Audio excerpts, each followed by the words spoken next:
बरल होलिया में मजनुआ तोहर कनबे करतौगी। अखन सब सुन रहल छी मां शीतला रिकॉर्डिंग स्टूडियो किरतपुर बाजार। डीजे अभिजीत बरल होलिया में मजनुआ तोहर कनबे करतौगी। करै छी शादी दुल्हा मनबे करतौगे, हाँ मनबे करतौगे।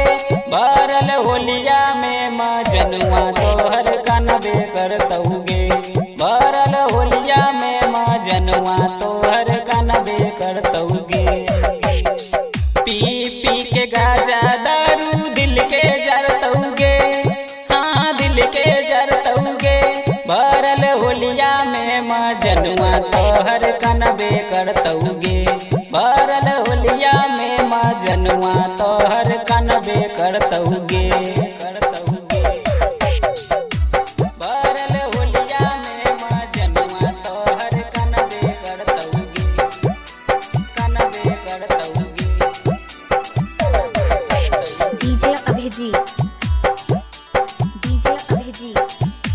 बरल होलिया में मजनुआ तोहर कनबे करतौगी।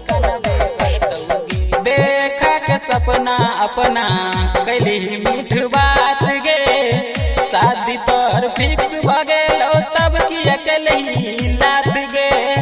देखा के सपना अपना कैली मीठ बात गे, शादी तोहर फिक्स भ गेलो तब की अकेली लात गे, तब की अकेली लात गे। दिलही दुख हमरा के तोरा माफ करतौगे, बोल के माफ करतौगे। बरल होलिया में मजनुआ तोहर कनबे करतौगे। बरल होलिया में मजनुआ तोहर कनबे करतौगे। बरल होलिया में मजनुआ तोहर कनबे करतौगे, कनबे करतौगे।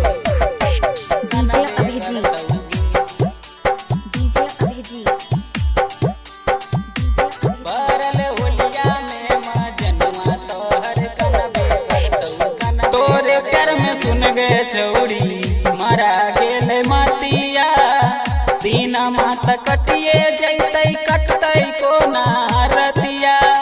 तोरे प्यार में सुन गे छौरी मारा गेल मतिया, दीना माता कटिए जैतै कटतै कोना रतिया, कटतै कोना रतिया। दिलही फोटो रंग प्रेमी जरेबे करतौगे, फोटो जरेबे करतौगे। बरल होलिया में मजनुआ तोहर कनबे करतौगे। बरल होलिया में मजनुआ तोहर कनबे करतौगे।